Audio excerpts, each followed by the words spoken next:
Ella es licenciada en fonoaudiología, fue residente en el Hospital Vélez Sarsfield, está diplomada en necesidades educativas especiales y en trastornos del lenguaje desde una perspectiva neurolingüística.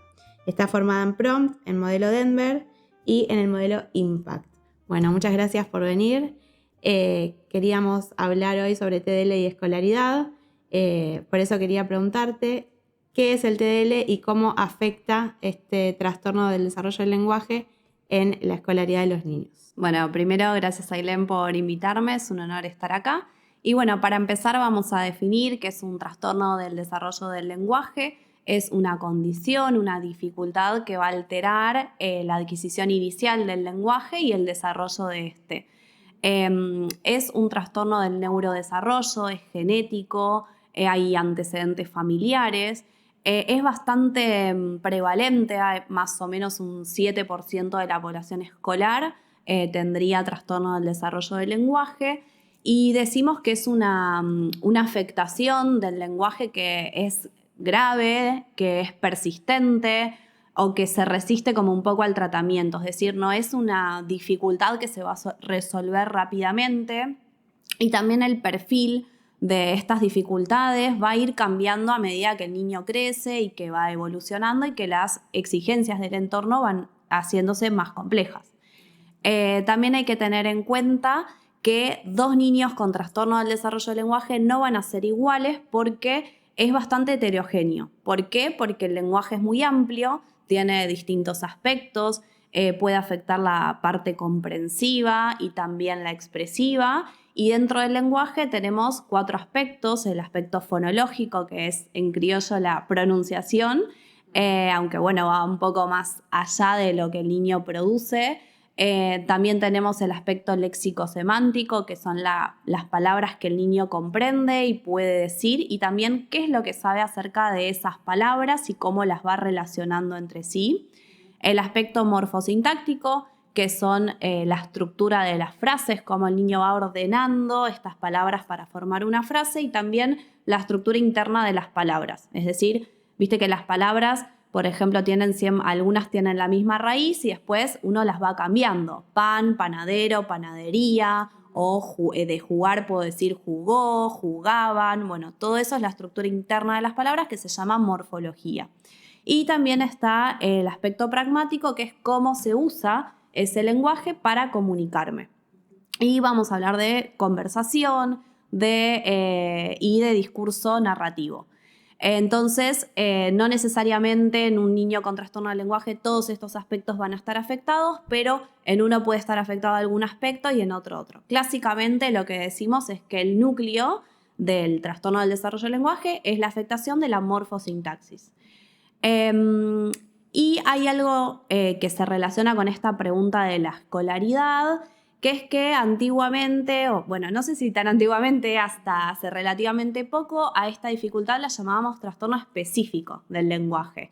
Y esto se prestaba un poco a confusión porque nos daba a pensar que solamente tenían dificultades en el lenguaje, y lo que sabemos, en la clínica vemos, es que estos niños, si bien el foco principal de su dificultad está en el lenguaje, pero también tienen dificultades de atención, de memoria, sobre todo de memoria de trabajo auditiva, entonces hace que quizás no puedan recordar toda la orden que se les da, o dificultad para recordar palabras.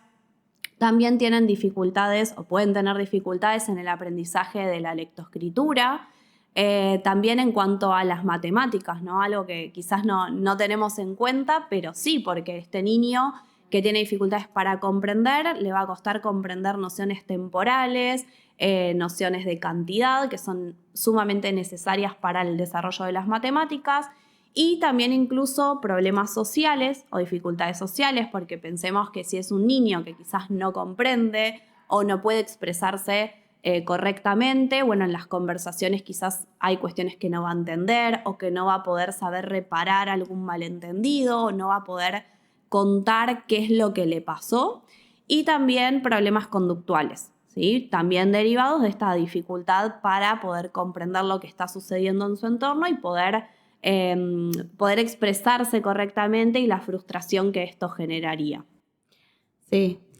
Bueno, y en relación a esto que contabas de, bueno, que antiguamente no le decíamos específico y ahora le decimos trastorno del desarrollo del lenguaje, esta mirada cambió no solo para mí, ¿no? Desde mi perspectiva, no solo porque no es puro, sino también porque antes era como difícil llegar al diagnóstico. Entonces ahora es como que este cambio de paradigma permite llegar a un diagnóstico con mayor facilidad.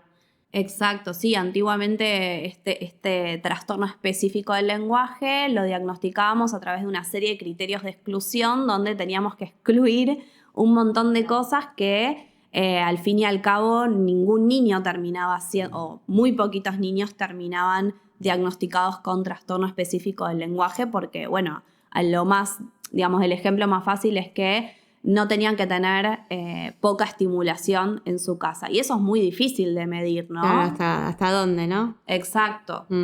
Sí, como que ahora este diagnóstico nuevo permite incluir a una cantidad mucho mayor de niños de lo que podíamos incluir antes.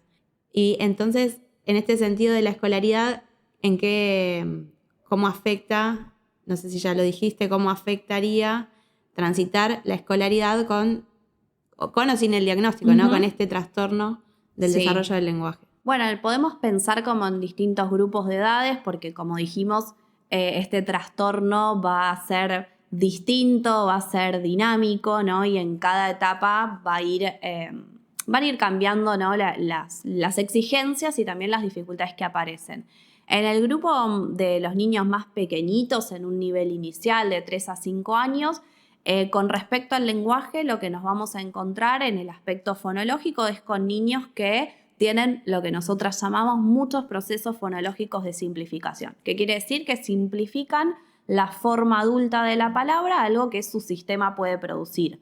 Entonces, obviamente que sustituyen algún sonido por otro, omiten alguna sílaba, omiten algún sonido. Y también algunos de ellos tienen dificultades en la conciencia fonológica, que es una habilidad súper importante para después adquirir la lectoescritura. Esta conciencia fonológica es poder romper con la palabra, ¿no? Y darnos cuenta de que una palabra está formada por sílabas, por sonidos, porque después cuando yo voy a escribir voy justamente a hacer esta separación. Con respecto al aspecto léxico-semántico, que eran el vocabulario y lo que saben de las palabras, los niños en esta edad van a tener un desarrollo lento, una adquisición lenta, ¿no? del vocabulario, y lo que vemos en la clínica es que por lo general tienen muchos más sustantivos, es decir, palabras que nominan cosas, que otras palabras que me van a servir para armar frases, que son los verbos. También es importante saber que los niños de desarrollo típico van a aprender palabras incidentalmente, ¿sí? Es decir, están inmersos en un entorno que les habla y nosotros por lo general los adultos no estamos todo el tiempo explicitando que agarro una pelota y le digo esto se llama pelota, pelota. No, los niños rápidamente deducen del entorno que si mamá me dijo anda a agarrar la pelota es eso redondo que está ahí arriba del sillón, ¿sí? Y esto se hace muy rápidamente, pero lo que observamos en los niños con trastorno del lenguaje es que necesitan muchas más repeticiones y les cuesta hacer como este link entre palabra que escuché y el referente que estoy viendo. Entonces, bueno, eso hace que se desarrolle como más tardíamente el lenguaje y también estas palabras, ¿no? A mí me gusta, hay distintas teorías acerca de cómo se va desarrollando el sistema semántico, pero a mí me gusta pensar que las palabras están como en un árbol, en ramas de árbol, y que estas ramas están como conectadas entre sí a través de distintos criterios. Por ejemplo, vela y cera están conectadas porque uno forma parte, o sea, es el instrumento que necesito para hacerla, o tigre y león están juntos porque son animales. Y cuanto más tupida sea esta red que voy formando, más rápido voy a poder evocar palabras y también más rápido voy a poder guardar una nueva palabra cuando la escuche. Y los niños con trastorno del lenguaje les cuesta justamente esto. Entonces van a tener dificultades para evocar palabras. Necesitan mucha mayor cantidad de exposiciones. Exacto. Para poder guardar estas palabras. Exactamente. Entonces, ¿qué es lo que vamos a ver? Que les cuesta aprender nuevas palabras, ¿sí? Y también que, por ejemplo, usan muchas palabras genéricas. Eso que está ahí, la cosa esa, o incluso a veces hacen mucho con colores, ¿no? Entonces empiezan a nominar por los colores. En cuanto al aspecto morfosintáctico, lo que vemos es esta dificultad para flexionar las palabras, o sea, la morfología, ¿no? Entonces tienen dificultades en flexionar los verbos, en la concordancia de género-número, omiten algunas partículas más chiquititas como las preposiciones o los artículos. Y con respecto a la sintaxis, lo que observamos es que hacen uso generalmente de frases muy simples, ¿sí? Nosotros cuando hablamos de sintaxis tenemos frases simples que tienen un solo verbo y frases más complejas donde hay más de un verbo. A los 4 años en el desarrollo típico ya tienen que haber muchas frases complejas. Nosotros hablamos de coordinadas y de subordinadas. Y lo que observamos es que los niños con trastorno del lenguaje ocupan solamente oraciones simples, donde hay un solo verbo. Y obviamente que esto va a traer aparejadas dificultades pragmáticas en el discurso narrativo porque les va a costar utilizar nexos y que la historia que quieran contar parezca lógica, ¿no? Y por lo general en edades más tempranas lo que observamos es que estas funciones pragmáticas son más básicas, lo usan solamente para pedir o para mostrar algo, pero quizás no para compartir algo que les pasó ayer. Todas estas dificultades van a hacer que este niño, digamos, cuanta más dificultad tenga, más aislado esté, le cueste compartir experiencias con sus compañeritos y traigan dificultades en el juego, ¿no? Por lo general son nenes que en la sala los vemos jugando solitos o jugando a juegos como más sencillos, como por ejemplo tirar un autito o patear una pelota, pero quizás cuando tienen que armar una situación como jugar a la cocinita o jugar al supermercado, les cuesta mucho más porque les cuesta justamente usar todas estas estructuras sintácticas e imaginar toda la situación de juego. Y por supuesto que van a tener dificultades en aprendizajes, como por ejemplo en recordar series, los días de la semana, los números, también en recordar las instrucciones que la senio les da. Por lo general son niños que hacen a la imitación. Justo ayer me mandaron un videíto de un acto del 25 de mayo y yo veía a mi pacientito que tenían que hacer como un acorio y mi pacientito arrancaba el acorio cuando el nene de al lado lo hacía, ¿no? Claro, por esta dificultad de la memoria de trabajo. Exacto. ¿No? Entonces, bueno, son nenes que, digamos, van a querer participar de esa actividad, pero lo van a hacer quizás más por imitación que por lo que comprendieron o por lo que les permite esta memoria de trabajo. Sí, esto que contabas me hace pensar qué importante que es intervenir en el lenguaje, porque el lenguaje después va a permitir el desarrollo cognitivo, ¿no? Todo lo que tiene que ver con la cognición. Bueno, recién estuvimos conversando sobre las dificultades que vemos en los niños pequeños de 3 o 4 años. Y yo quería preguntarte qué dificultades vemos en los niños de 6 o 7 que empiezan la escuela primaria. Bueno, las dificultades podemos seguir observándolas en el lenguaje con respecto al aspecto fonológico. Por lo general, en estas edades más o menos ya tienen resuelto, pero pueden tener todavía dificultades en la pronunciación de algún fonema complejo, como la R o los grupitos consonánticos con la R. Y también esta dificultad la vamos a empezar a ver con palabras nuevas o palabras más largas, donde quizás aparezcan procesos fonológicos. Y continúan estas dificultades en conciencia fonológica que se van a hacer más evidentes porque ahora van a estar expuestos a la lectoescritura. Entonces estos niños, no todos los niños con trastorno del lenguaje tienen dificultades en la conciencia fonológica, pero los que sí la tienen pueden tener dificultades a la hora de empezar a leer y a escribir. Pueden omitir alguna letra, añadir, sustituir una letra por otra. Y por lo general cuando esta lectura, o sea, cuando empiezan a leer, esta lectura es muy lenta, Entonces hace que les cueste comprender lo que leen, en parte porque la lectura es muy lenta y en otra parte porque tienen dificultades para comprender el lenguaje oral. Y también se van a ver en la escritura estos errores, ¿no? Por lo general tienen muchos errores ortográficos y también si pensamos en las dificultades morfosintácticas, en que tienen dificultades para armar oraciones más complejas, esto se va a reflejar a la hora de cuando quieran escribir algún texto, algo que les haya pasado, también van a tener dificultades para volcar esas ideas al plano escrito. Tengamos en cuenta que el aspecto fonológico y el morfosintáctico son los que tienen como un periodo crítico, pero el vocabulario se sigue desarrollando a lo largo de toda la vida y estas dificultades que tienen los niños con trastorno del desarrollo del lenguaje van a continuar específicamente en el vocabulario, ¿no?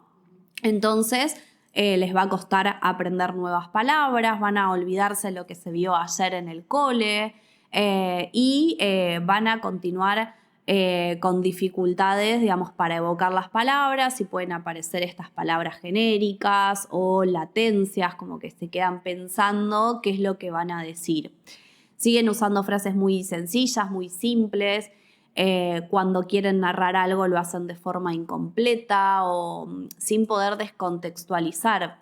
Viste que no sé si te pasa en la clínica que cuando te quieren contar algo que les pasó, no sabemos si pasó ayer, si pasó hace un mes, quién le dijo qué cosa a quién, porque les cuesta justamente esta descontextualización y usar estos pronombres personales de forma correcta.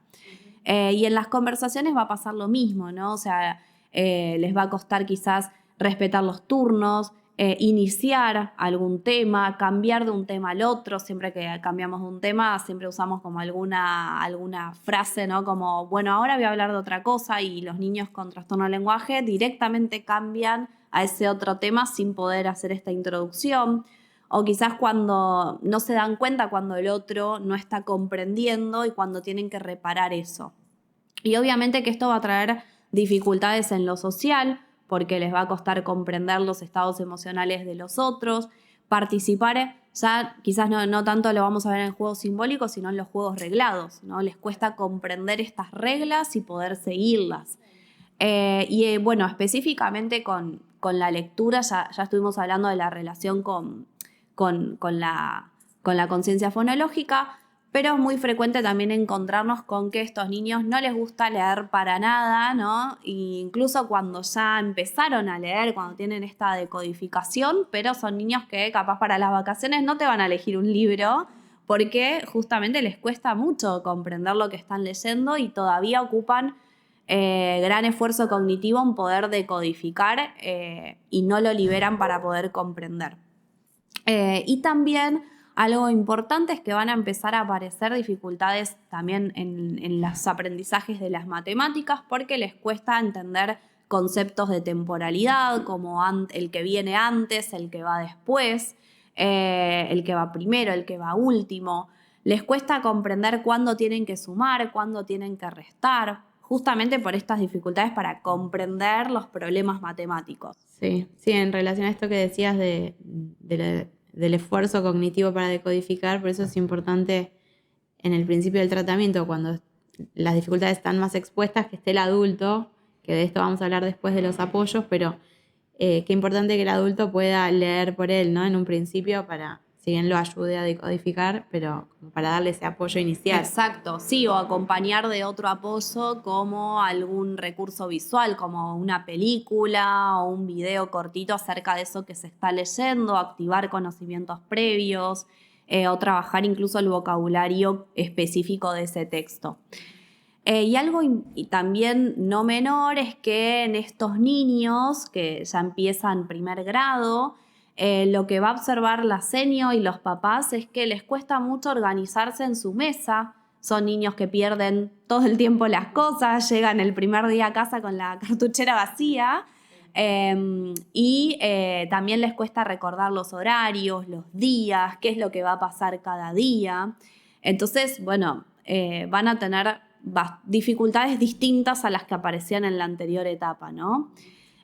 Cuando son más grandes, a partir de los 8 años, son niños que quizás este aspecto fonológico y morfosintáctico, o sea, la forma del lenguaje ya esté como solucionada, ¿no? Entre comillas, vamos a ponerlos. Y capaz podemos llegar a pensar que no necesitan ningún apoyo más o que no tienen más dificultades, pero como decía hace un ratito, las dificultades vamos a seguir observándolas en el vocabulario, específicamente en el vocabulario más académico o abstracto, ¿no? Y en esta capacidad de planificar un discurso, de poder contar qué es lo que sucedió y poder tener una conversación adecuada. Y van a seguir continuando estas dificultades para poder organizarse en los deberes, en cuál es el trabajo que tengo que presentar, no se acuerdan de anotarse en la agenda cuando tienen el examen. Entonces, a medida que va pasando el tiempo, las exigencias son distintas y las dificultades que vamos a observar son distintas. Claro, por eso es importante la intervención temprana para que después puedan llegar a niveles más altos de escolaridad con estos apoyos previos, por ejemplo, el uso de agendas, ¿no? Para organizarse. Exacto. Y bueno, si necesitan apoyos visuales también. Bueno, Maca, yo te quería preguntar también si es posible que estos nenes que pasan por el nivel inicial lleguen a la primaria sin diagnóstico. A veces puede pasar, sobre todo pasa en aquellos niños donde la forma del lenguaje, como la fonología, no observamos dificultades, o son niños que arman muchas frases simples y frases simples quizás como muy largas que aparentemente no tienen ninguna dificultad, pero que si a los 6 años los evaluamos, nos encontramos con que todavía no ocupan nexos coordinantes o subordinantes, entonces hacen que si bien las oraciones son bastante largas, pero no son complejas, entonces en ese discurso que ellos hacen no es lo suficientemente coherente y cohesivo, y también tienen dificultades a la hora de en la profundidad de vocabulario, ¿sí? O sea, capaz tienen un buen nivel de vocabulario expresivo, conocen muchas palabras, pero cuando tienen que relacionar esas palabras no lo logran hacer. O sea, no saben bien a qué se refiere esa palabra. Es probable que estos niños primero entonces pasen por psicopedagogía. Sí, pasa mucho y nos llegan derivados de psicopedagogía. También pasa con niños que la psicopedagoga después los diagnostica con dislexia y que en la evaluación ven que tienen algún descenso en las habilidades de lenguaje, ¿no? Digamos, que tienen que ver más con el contenido, las pruebas que ellas toman, que con la forma. Claro. ¿No? Entonces ahí es donde más saltan estas dificultades. Bueno, y por último, ¿qué apoyos o pautas podemos recomendarles a los docentes, a los padres o a otros terapeutas? Bueno, en los niños más chiquititos siempre es recomendable utilizar apoyos visuales. Con apoyos visuales me refiero a imágenes o a pictogramas que vayan acompañando, por ejemplo, la rutina del día. ¿Sí? Primero vamos a saludarnos, después hacemos la ronda, después vamos a jugar con pinceles y esponjitas y después vamos al recreo. Todo eso tenemos una imagen, terminamos de hacer una actividad, le ponemos una cruz o sacamos esa imagen y vemos cuál sigue.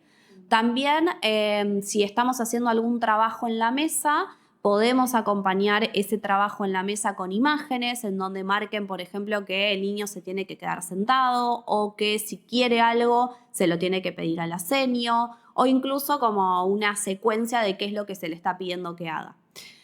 También es muy importante armar alguna especie de calendario, ¿sí? Con distintos colores o incluir también fotos de los profes. Los martes y jueves tenemos con el profe Gustavo música.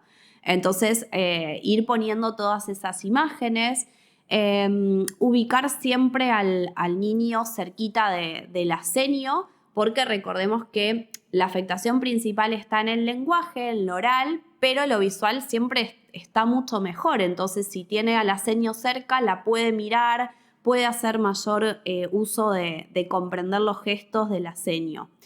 Con respecto al lenguaje, siempre es recomendable que hablemos un poquito más despacio, ¿sí? Pensemos que esta memoria de trabajo que es la capacidad de tener como online lo que voy escuchando para después comprenderlo.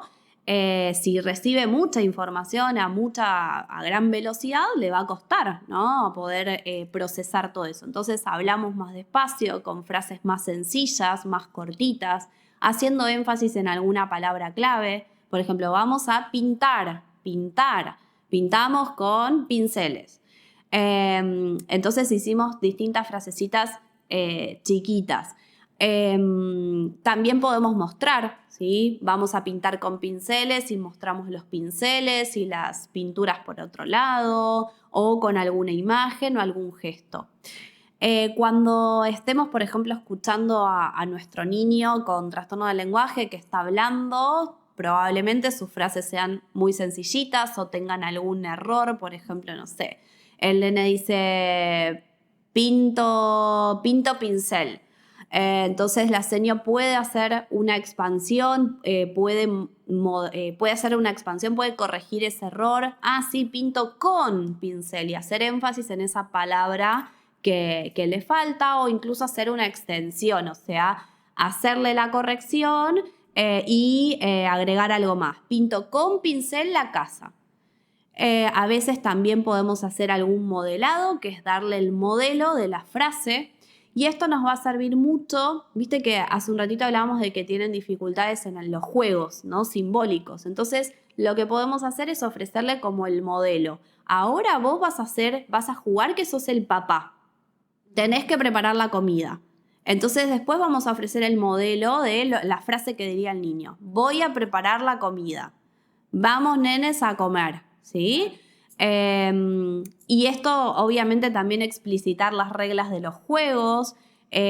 Muchas veces los niños les cuesta, sobre todo en el patio, ¿no? Donde es un lugar tan grande, les cuesta como encontrar su lugar. Entonces la seño puede ver con cuáles de los nenes tiene más afinidad o comparte más intereses, y llevarlo físicamente, venir en la mano, te voy a llevar con Juancito, vas a jugar con Juancito a tal cosa, ¿sí? Como siempre explicitar todo eso. Bueno, ¿qué más? En los niños más grandecitos, siempre trabajar lo que es la lectoescritura con un sistema fonológico, en donde asociemos cada letra con su sonido e incluso con algún dibujo que pueda representar alguna característica de ese sonido. Por ejemplo, la S con la serpiente, o la F con es el sonido del viento, la F, ¿sí? Es muy importante también empezar a trabajar la identificación de letras, ¿sí? Hay muchísimos juegos, no solamente las letras de escribirlas con lápiz y papel, sino tratar de, ser lo más creativa posibles y jugar con letras de goma eva, jugar a hacer letras en una bandejita con polenta o con espuma de afeitar. Todo lo que les permita a los niños tocar, sentir, manipular esas letras, que finalmente es lo que vamos a hacer cuando escribamos y cuando leamos algo.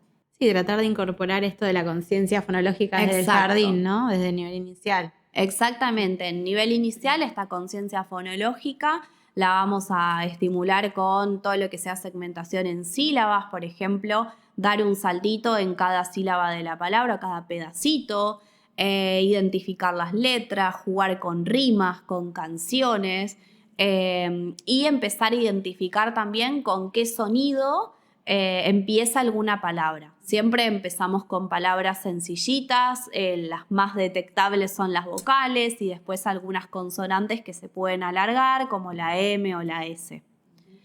En niños más grandes, los apoyos visuales que vamos a ocupar ya no van a ser con imágenes, porque seguramente esos niños ya están leyendo, pero sí van a seguir necesitándolo, y lo vamos a hacer con palabras escritas, ¿sí? Van a ir apuntadas sobre todo a esta organización que hablamos que les costaba, de sus materiales y de su agenda. Entonces vamos a ayudarlos a armar alguna agenda en donde tienen que ir anotándose los exámenes, los deberes. Incluso esta agenda la seño la puede poner en el pizarrón, ¿no? En un apartado, ir anotando, por ejemplo, cada materia cuál es la tarea para que el niño después lo copie y pueda ir haciendo un tic, un check en lo que ya fue haciendo. También en los niños más grandes los textos van siendo más largos, entonces, bueno, la senio podrá adecuar esa cantidad de info. Hay veces que se puede dar el texto más cortito, más resumido, o incluso, o sea, apoyarlo con videos, con todo lo que sea como más concreto, experimental, vivencial. Va a ser mejor porque va a ser un aprendizaje más significativo, va a impactar mucho más que si solamente presento lo que les quiero contar de forma oral.